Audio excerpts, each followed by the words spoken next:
నువ్వు అనుకున్నావు జగనన్న నేను ఒక్కడిని చాలు అన్ని చూసుకుంటాను అని.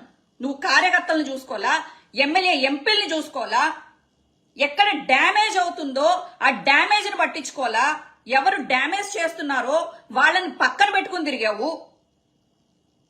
ఏ రోజు నువ్వు చేసిన అభివృద్ధిని ఐటీడీపీ లాగా ఏ రోజు ప్రచారం చేయలే. కనీసం మాకు ఒక ఎవరైనా పంపిస్తే వైఎస్ఆర్సీపీ వాళ్ళు కనీసం మేమైనా చదివి వినిపించేవాళ్ళం. మాకు ఎంత తెలుస్తుంది. తెలివిలేని వాళ్ళలో ఇగో మొత్తం టీడీపీ వాళ్ళందరికీ నేను వైఎస్ఆర్సీపీ కార్యకర్తను కాకపోయినా నేను వచ్చింది. ఈరోజు ఏ రోజైనా నాలాగా కష్టపడిన కార్యకర్తలు గుర్తించారా మీరు? తీయండి. నేనేదో కాళికాదేవికి ఆ దుర్గాదేవికి భక్తురాల్ని కాబట్టి ధైర్యంగా బతుకుతున్నాను, కానీ వీళ్ళు చేసిన ట్రోలింగ్కి వేరే సచ్చేది ఈ పాటికి.